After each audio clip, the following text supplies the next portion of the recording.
everyone.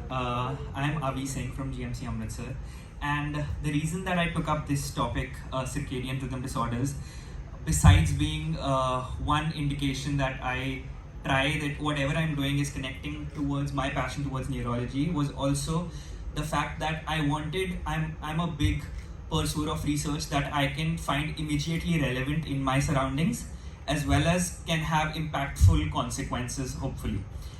So I think all of us have had those situations where our professors in our classes have pointed out those students who are probably not paying attention, and we try just don't go beyond the point where something might be going wrong within them as such a circadian rhythm disorder. So this was an attempt to identify whether they were actually suffering from one, or was it just lack of attention. So I would like to introduce the topic by telling you what circadian rhythm basically is. So our body, as according to this cycle, has different physiological things happening at very specific times of the day. To mention something very specific, at 9 p.m. in the night is somewhat when melatonin secretion starts in our pineal gland. So there is this internal circadian rhythm cycle, and there is this external light and darkness cycle, which has to be synchronized for things to work physiologically. However, when this desynchronization happens is when we call it to be a circadian rhythm disorder, which can be of multiple types. The intrinsic types include a delayed phase cycle or an advanced phase cycle, where your cycle is not exactly in constructive interference with the external darkness light cycle.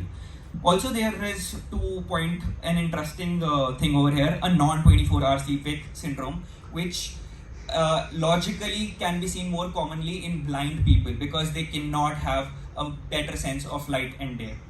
But moving on with the study, this was basically a cross-sectional study where I took a sample of 150 students from my own college, and we did it over a questionnaire, and we had certain questions in sequence to identify whether they suffered from a disorder or not, and it was followed over for 3 months. I plan to continue this study with certain changes in the future as well, but as of now, these are the following results and discussions.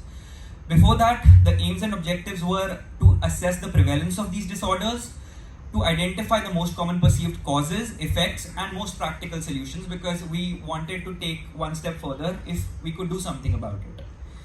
The first aim, goes through the following 3 questions. The first question that was asked, that how long do these students usually sleep at night? And about 41.4% admitted sleeping less than 6 hours a night, which suggests that they might be suffering from either insomnia or from certain circadian rhythm disorders. But to put this into perspective, physiologically certain humans do need lesser hours of sleep. To rule that out, we asked whether they felt fresh on waking up. When asked whether they did, 58.6% of these students said they did not, which further confirms that this wasn't a physiological variation. So this was either one of the 2 mentioned disorders. The third question, to stratify whether it was certainly a delayed circadian rhythm disorder and not insomnia, was when we asked them whether allowed to sleep for longer times on holidays or weekends, they actually felt fresher. So this meant that it wasn't just insomnia. If allowed to continue their duration of normal circadian sleep-wake cycle, they felt fresher on days. So that just confirmed that these were suffering from circadian rhythm disorders, about 82.2% of the last previous value. So putting all these 3 questions in perspective together, these were the ratios these were the percentages we concluded.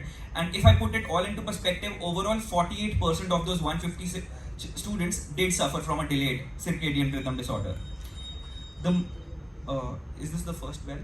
Okay. The most common perceived cause was basically the use of electronic devices, further within which was social media. The most common perceived effect was, besides mood fluctuations, sluggishness that included sleepiness and falling asleep during lectures. A lot of these are overlapping causes, basically. So these percentages just tell you that these were significant portion of people who believed that. And the most practical solution considered was a change in lifestyle habits, besides consciously trying to sleep early, like turning off their lights. And to put into perspective, only 9% students considered medications as a reliable alternative. So that concludes my presentation. Thank you so much. Those are the references.